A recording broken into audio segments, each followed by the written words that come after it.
दोस्तों, हमारे संतों और कवियों ने संगति के बारे में इतनी अलग अलग बातें क्यों कही हैं।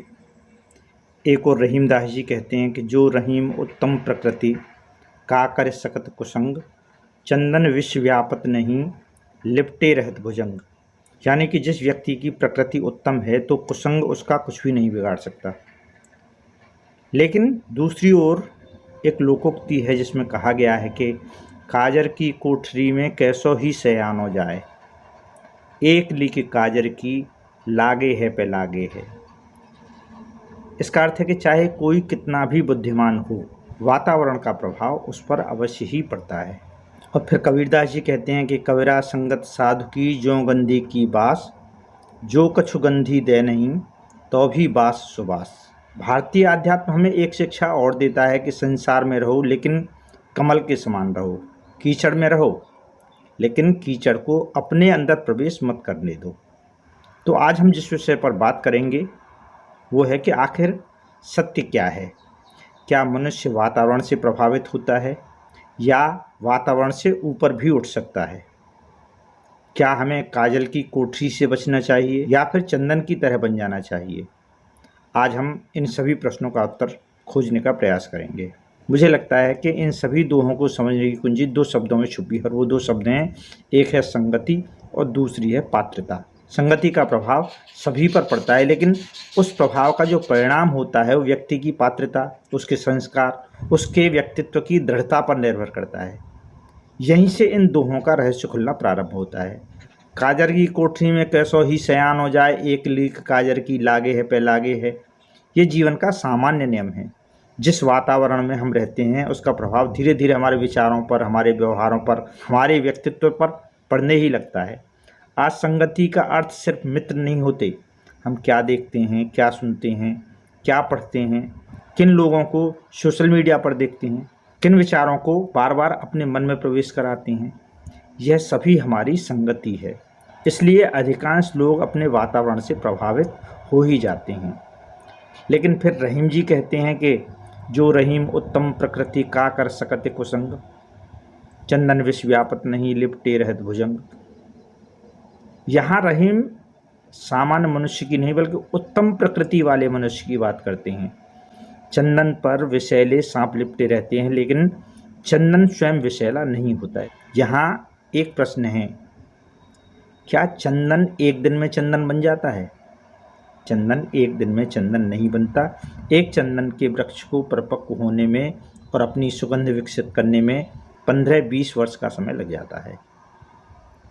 यानी कि चंदन को चंदन बनने में बहुत समय लगता है। उसी प्रकार एक दृढ़ व्यक्तित्व भी एक दिन में नहीं बन जाता। वर्षों के संस्कार, उसका सत्संग, उसके अनुभव, आत्मचिंतन, साधना, जीवन संघर्ष, ये सभी मिलकर किसी व्यक्ति को चंदन बनाते हैं। एक उदाहरण और देता हूँ। विभीषण क्यों नहीं बदले? यदि वातावरण का प्रभाव पड़ता है तो लंका में रहकर भी विभीषण क्यों नहीं बदले? क्योंकि विभीषण स्वयं लंका में रहते थे लेकिन उन्होंने कभी भी लंका को अपने अंदर प्रवेश नहीं करने दिया। उनकी पात्रता, उनका विवेक इतना मजबूत था कि वे अधर्म के वातावरण में रहकर भी धार्मिक और धर्ममय बने रहे। अब आते हैं हम कमल के सिद्धांत पर। संसार में रहो लेकिन संसार को अपने अंदर प्रवेश मत करने दो। कमल कीचड़ में पैदा होता है लेकिन स्वयं कीचड़ युक्त नहीं होता। जीवन का लक्ष्य संसार से भागना नहीं है बल्कि संसार में रहकर ही अपने भीतर निर्मलता को बचाए रखना है। विभीषण भी इसी अर्थ में कमल है। कबीरदास कहते हैं कि कविरा संगत साधु को जो गंधी की बास, जो कछु गंधी दे नहीं तो भी बास सुबास। अच्छी संगति का प्रभाव लगभग सभी पर रहता है। इत्र बेचने वाले व्यक्ति आपको इत्र देता है या नहीं देता, लेकिन यदि आप उसकी दुकान पर जाएंगे तो भी उसकी सुगंध आपके साथ आ ही जाती है। उसी प्रकार सत्संग जो होता है वो व्यक्ति में धीरे धीरे परिवर्तन उत्पन्न करता है। रहीमदास जी का एक बहुत ही गहरा संदेश है। रहीमदास जी कहते हैं कि एक कदली सीप भुजंग मुख स्वात एक गुण तीन, जैसी संगत बैठिए तैसोई फलदीन। यानी एक स्वाति नक्षत्र की जो बूंद होती है वो केले में जाकर कपूर बनती है, सीपी में जाकर मोती बनती है और सर्प के मुख में वही जब जाती है तो विष बन जाती है। यहाँ रहीमदास जी हमें बताते हैं कि प्रभाव एक हो सकता है, लेकिन जो परिणाम होते हैं वो पात्रता के अनुसार बदल जाते हैं, और यही इस पूरे विषय की सबसे बड़ी कुंजी है। जैसे एक और है कि लोहे का जहाज होता है, तो कहा गया है कि संगत से गुण होत है, संगत से गुण जाए, लोहा लगा जहाज में पानी में उतराए। एक छोटा सा लोहे का टुकड़ा पानी में डूब जाता है, लेकिन उसी लोहे को जब जहाज का हिस्सा बना दिया जाता है तो न केवल वह स्वयं तैरता है बल्कि हजारों टन का भार लेकर भी तैरता रहता है।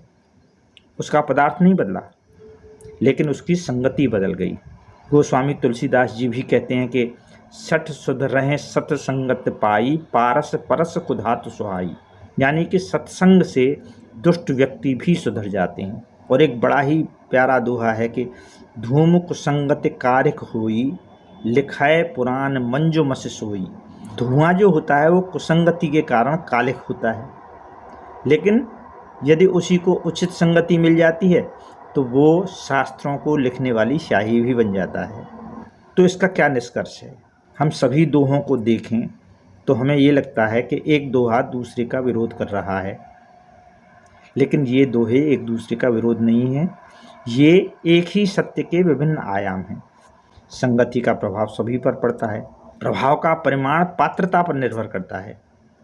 सामान्य व्यक्ति वातावरण से प्रभावित हो जाता है, लेकिन सत्संग सभी को ऊपर उठाता है। दृढ़ व्यक्तित्व कुसंग में रहकर भी अपने मूल स्वभाव को बचा सकते हैं। महान व्यक्ति स्वयं वातावरण को ही बदल देते हैं। अंतिम संदेश यही है कि शायद जीवन का लक्ष्य यह नहीं होना चाहिए कि मैं कुसंग में रहकर भी नहीं बदलूंगा, बल्कि लक्ष्य यह होना चाहिए कि मैं अपने व्यक्तित्व को इतना परिष्कृत करूंगा कि एक दिन स्वयं चंदन बन जाऊं। काजल की कोठरी से बचना बुद्धिमानी है, लेकिन गंधी की दुकान में बैठना साधना है। कमल की तरह संसार में रहना जीवन जीने की कला है, और वर्षों की तपस्या के बाद स्वयं का भी चंदन बन जाना शायद यही मानव जीवन की सबसे बड़ी उपलब्धि है। तब हम समझ पाएंगे कि हमारे संतों ने कभी भी एक दूसरे का विरोध नहीं किया। विरोध हमारी समझ में था। सत्य तो सदैव एक ही होता है।